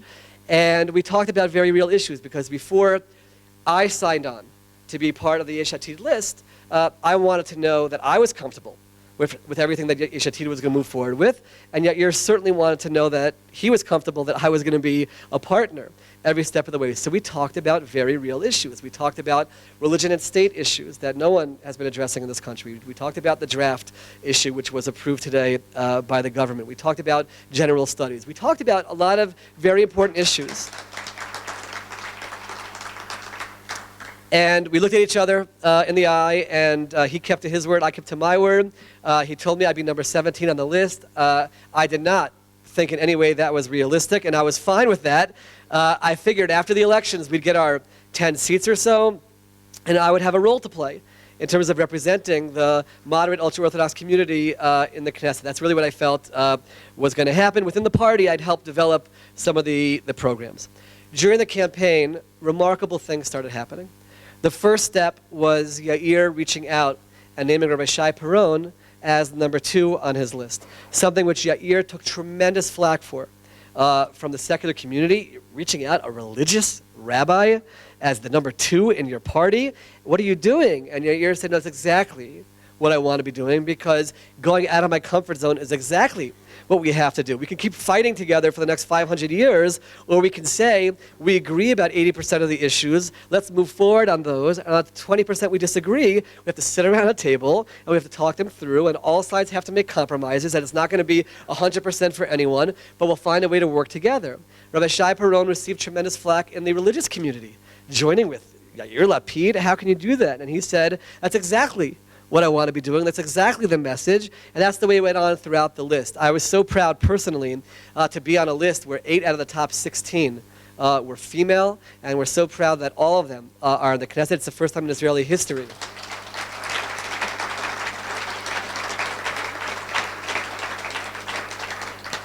First time in history there's been representation like that, and one representative in particular, Aliza Lavi, she's the head of the Women's Committee, Advancing Women, and she's a bulldozer. Every single week there's another meeting about another major issue where she is pushing and pushing to make sure that women have an equal role in the state of Israel. And so it's remarkable to see these kinds of things being accomplished.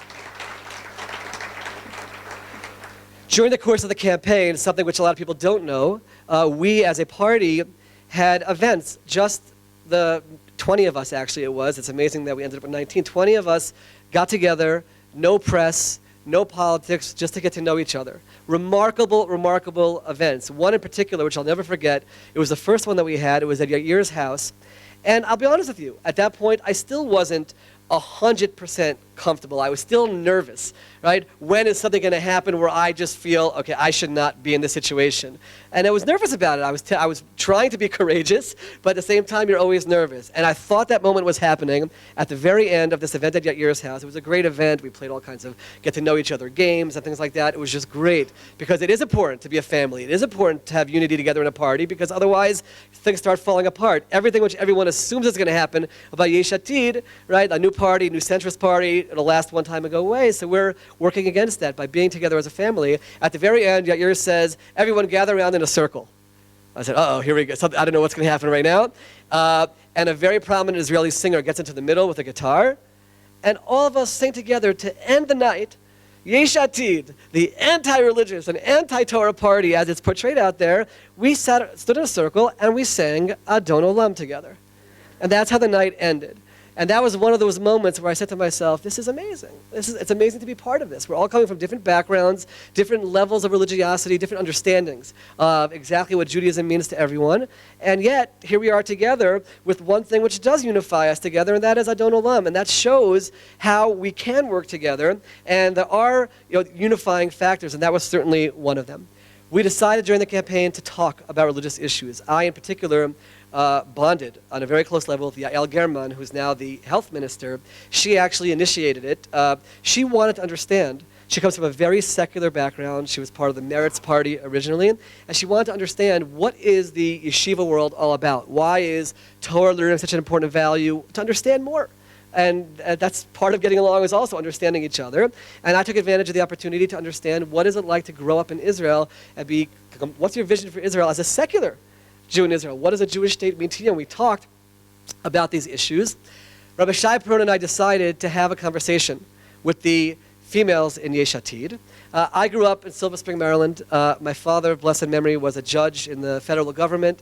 And a large part of our family are conservative, reform, unaffiliated. I'm very comfortable in settings that are non-Jewish and non-Orthodox. And certainly, even though within the Orthodox community, there are guidelines and halacha in terms of physical contact between the genders. Certainly, if a woman sticks out her hand to shake my hand, I will shake her hand, and I have my long list of great aunts who give me a big bear hug whenever they see me, and it's totally fine. But we decided that if we're going to be leading or representing the religious community in politics in Israel, we should have the conversation with the women in Yesh Atid so they can understand to be sensitive to these issues. So we had the conversation. It was a remarkable conversation. Some of the women saying, wow, that makes complete sense. The world would be such a better place if everyone kept to this. And some women saying, you guys are completely crazy, but we'll respect where you're coming from. But an open conversation where people are talking about different backgrounds and different understandings. The night before the elections, I received a phone call from a newspaper, and they told me that the next morning they're reporting my spot as being realistic. In 1 second, everything changed, and my head was certainly spinning, because I really was not imagining myself as a member of the Knesset. And I did what a good Jewish boy does. I dropped everything, and I ran to the kotel to just pour my heart out. And I really did. I could tell you, the opportunity to be right in front of my eyes, to have this platform.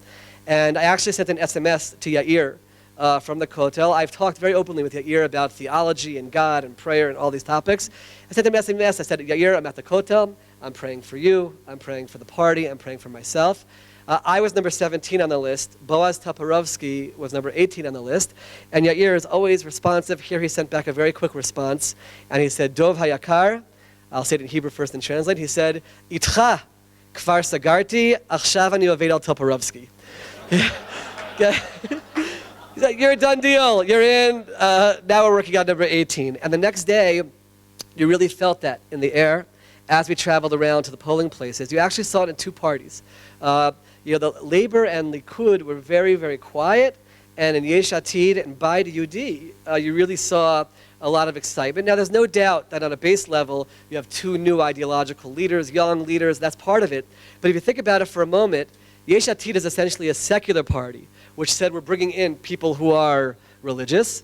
And Bayit Yehudi is essentially a religious party, which opened the doors to people who call themselves secular or not religious Zionists. And that is certainly a part of the message, which was definitely catching on.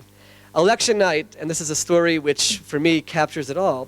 There's a lot of excitement. We're in party headquarters. Everyone is excited. We know we're going to do better than most people thought.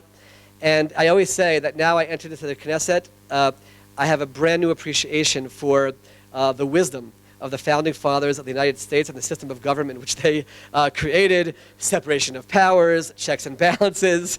The one thing which Israel has right is that on election day there are no exit polls released until everyone has finished voting, something which doesn't really make a lot of sense that happens in the States.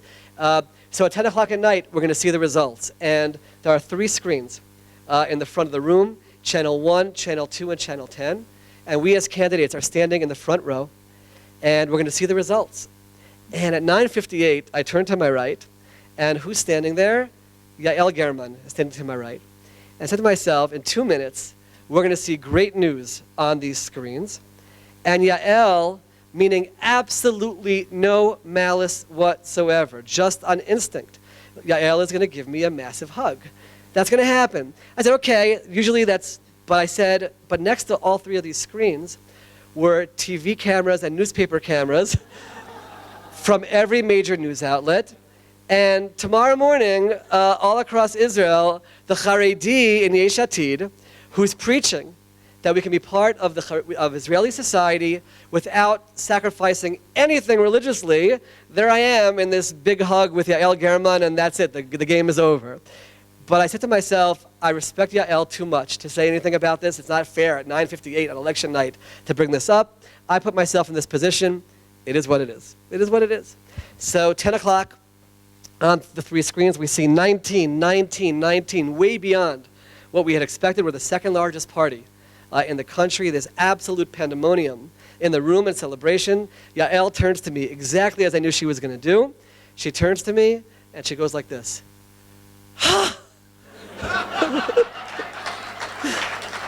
Just like that. And then she gave herself a hug. She went like this. And it was an amazing moment for me because I realized Yael knows that I respect her 100% for who she is religiously. I respect her 100%, and I have absolutely zero agenda to coerce her in any way.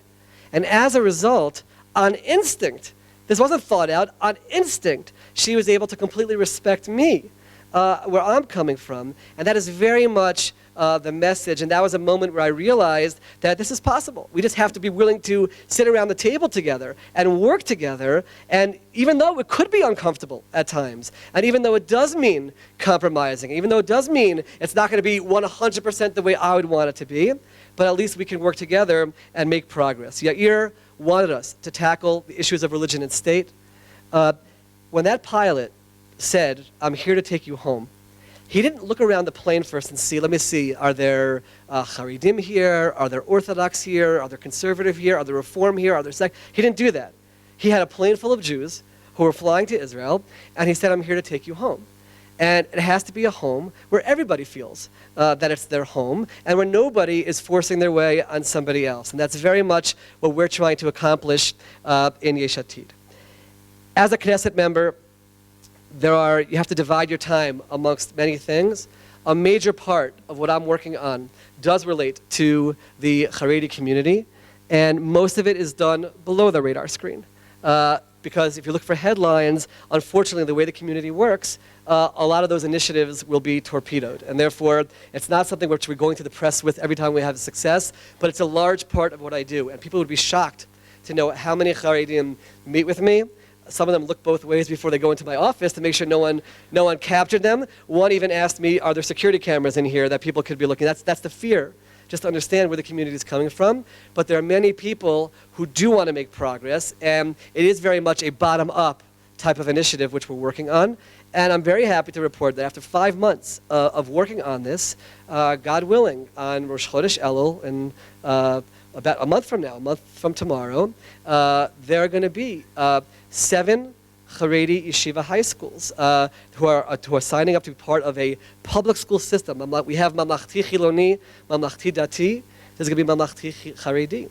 And they're going to be yeshiva high schools. They're going to be fully funded. And again, very quietly, very much under the radar screen. But once those succeed, And once the Haredi community sees that you can be Haredi, you can be fervently Orthodox and still have general studies, and it actually gives you the tools to be able to go out and earn a living, they will no doubt start taking off. And little by little, this is something which is a long-term project, not short-term, but it's already starting. Last Wednesday, I approached the Minister of Defense in the plenum and I said, I need your signature right now on this so they can start registering students.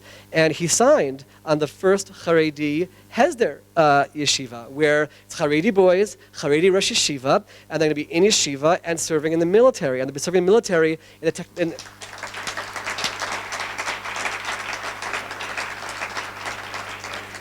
they'll be trained in technology, and then they'll serve in the military and technology fields. The Army told us they're lacking 3,000 soldiers in technology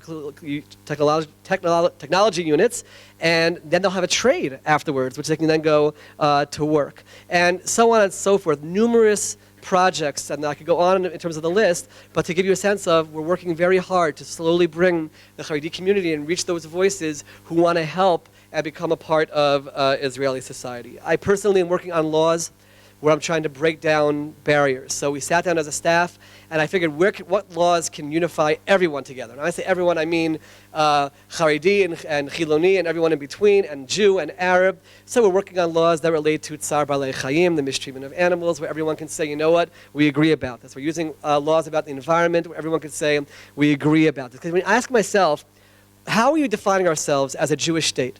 What does that mean, a Jewish state? Right? Does it mean the level of Shmirat Shabbat? But everybody does that differently. Is a level of Kashrut, but everyone does that differently. And also, how are we a light unto the nations when it comes to our level of Shabbat observance? Or that's not a light. The light unto the nations comes from what kind of people we are, right? That we should be the example in the world of a people who preach to the world and show the world through our example about equality and about no racism and about no discrimination, about treating animals properly and the environment, all these things where we can agree and unify together core, I'd say, Jewish values, Judeo-Christian values, core human values. That's where we have to be a light to the nation. We've very much lost our way on that front. We're not defining ourselves that way. So those are the kind of laws that certainly trying to work on. And finally, there's no doubt that I have the hat of the American, former American. I had to actually renounce my American citizenship before I become a member of Knesset. Not an easy thing to do at all. But certainly have those values, and also helping English speakers in Israel and also diaspora communities. All of you are going out and you're going to be part of the big world out there. And I believe a major role in what you do in your communities should relate to the State of Israel. Because when we talk about things that can unify all of us, even though the State of Israel has done a poor job as of late in terms of being a unifier, we know that, especially on these areas of religion and state. The good news is that we're tackling that, and we're working on it. And there's actually a government which views that as part of its flags to try to tackle these issues. And I hope that message can get out there, and I hope that the State of Israel can become a unifier. I think back as a child growing up in Silver Spring, I went to the Hebrew Academy of Greater Washington, a grade school. The one day of the year that I did not like the most was Yom HaAtzmaut, because I had to get dressed up in a white shirt and blue pants, and you go to the gymnasium, and every year they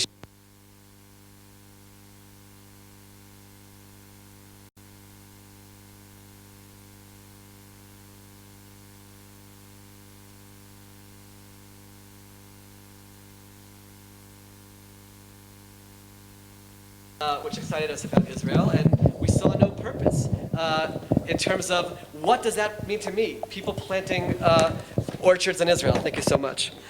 What does that mean to have people planting an orchard in Israel? Why is that relevant to myself? And one year, actually, we went into the gymnasium expecting to see the same old orange, and all of a sudden the screen said, the Washington Bullets go to Israel. And our NBA champion, Washington Bullets, came to Israel. They showed us highlights of the game against Maccabi Tel Aviv. And we saw Elvin Hayes at the Kotel, and Mitch Kupchak at Masada, and Bobby Dandridge on a camel. We were like, we love Israel. And the next year, we were all excited for Yom HaAtzmaut, and there was the orange again. But the message, when I look back to that as an educator, right, we have to find a way to make Israel relevant to our communities and to our children, and to talk about the magnitude the absolute magnitude, historically, of this development, and to really put into a context, high school students absolutely can get it if we talk to them about way, or talk about the sources. Fine, you can show me the orange orchard, but talk about the sources which say that the reflourishing of the state of Israel. Why is planting trees in Israel so important? It's because all the sources say that's the sign of redemption. However we understand exactly what redemption means, but something major is happening where you had a wasteland 100 years ago, and now we've returned as a group of refugees running away from all kinds of persecution, and we've rebuilt this land, and we have our own homeland, and you can serve in a Jewish army and an Israeli army and get kids excited about it. And how about teaching kids Hebrew? I was in J school for 12 years. 12 years they had me in the building, and yet I walked away not being fluent in Hebrew. And I'm not even talking about to make aliyah. Even just to open up the world of learning. Look at this Beit Midrash full of sources. Give all of our children the world of Torah learning. Make it available to them. And this is what I believe many of us have to do. And as a member of Diaspora Affairs Committee, it's certainly a large part of what I'm trying to do. When I think about what we're accomplishing in the Knesset, and I'm over time, so I want to wrap this up, a lot of it relates to one event that we have every single week. And this very much relates to the Institute where we are right now. Yesh Atid started the first in the history of the Knesset, a Beit Midrash for members of Knesset. And every single Tuesday at 3 o'clock, with zero press, it's deliberately that way, zero press, Tuesday at 3 o'clock, we sit together, religious, not religious, whoever is invited to come, and we sit and we learn Torah together. And it's really a remarkable 45 minutes, because what happens, first of all, certainly the initiative is not my idea. It was the idea of Rabbi Shai Perron, who's now the Minister of Education, and Ruth Calderon together. And you have religious, not religious men, women, sitting and studying Torah together. And the leaders of the group each time are different, men, women. It's remarkable, to different parties. And it's such a unifying experience, because we learn from 3 to 3:45. At 4 o'clock, we go into the plenum. And in the plenum, in the Knesset, you'll see people screaming at each other, and that's what makes the headlines. That's what people do for Knesset TV. And what you don't see is that behind the scenes, behind the Knesset room that we sit in, there's an area with couches, and they serve us coffee and cake, and literally sometimes 5 minutes after two people are going at it in the plenum, you'll see them sitting together over coffee and cake behind the scenes. And it drives me crazy, because I know that people see them on the political level fighting, and they don't realize that there's a human side where we do respect one another and we do get along, but in the streets, people assume probably that the human side we're all supposed to be fighting, and that's a shame. But in that room, I really see, the same way I mentioned before that Adon Olam was a unifying factor for our party, I really see how even in the Knesset, people who I disagree with about so many things ideologically, I do, on various issues, but we could sit together and we could study a piece from the Talmud or a chapter of Tanakh and talk about it and hear different people's insights, and it really is a unifying factor.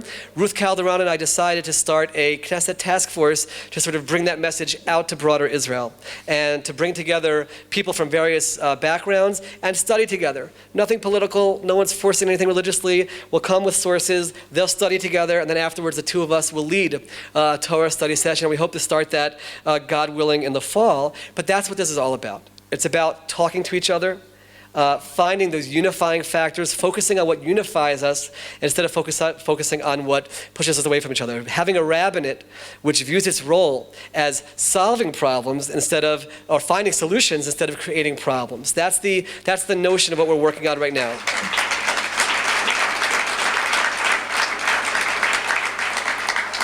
And I certainly hope that that dialogue can continue even between us. One of my assistants is over there, Adam Bellos. Adam can raise his hand. A young man who said that he wants to get involved and help out. Adam has business cards on him. I ask all of you, anyone who's interested after we're done here, certainly, let's keep the conversation going. It could be that wherever you're going, you hear things which you could be critical of what we're doing, and I welcome the criticism. I'm used to the criticism. And whether it's via email or Facebook, certainly to be in touch. But if you have ideas, I certainly welcome those ideas as well. A lot of people tell me, Dov, you're dreaming. You're dreaming. You're the naive American, you're fresh off the boat.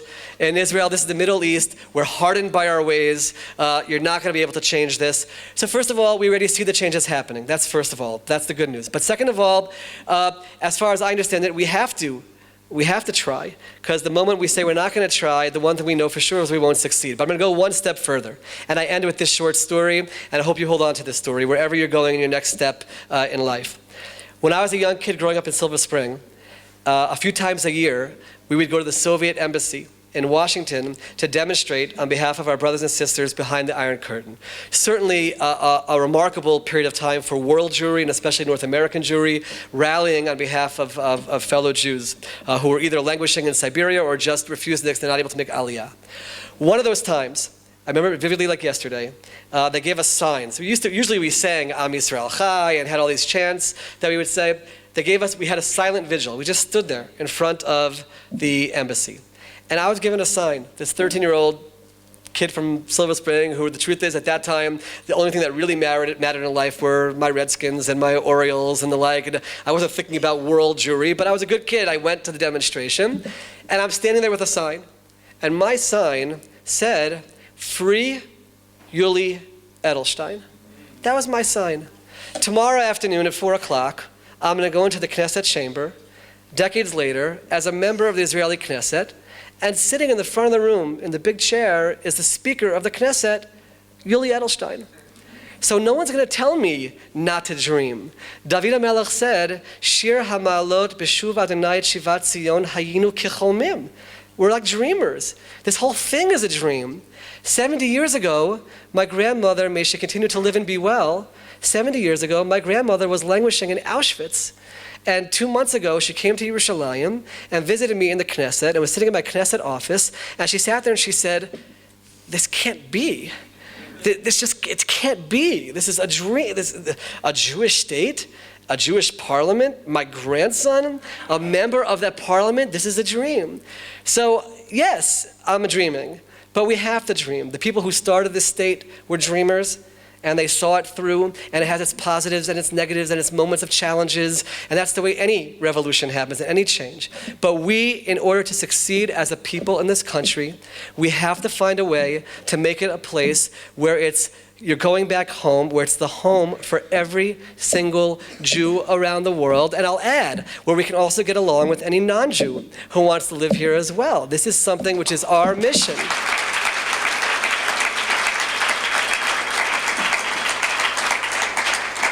So I encourage all of you to be dreamers, to believe that you can stand up and make a difference in all the communities that you're going to please share this message that we're trying to make progress in Israel in terms of unity and in terms of all Jews feeling comfortable here.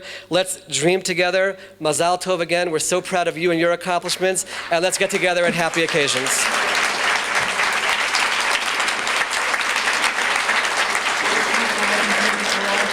Thank you so much. Thank you.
מקפץ על הגבעות, כל דודי נזבה,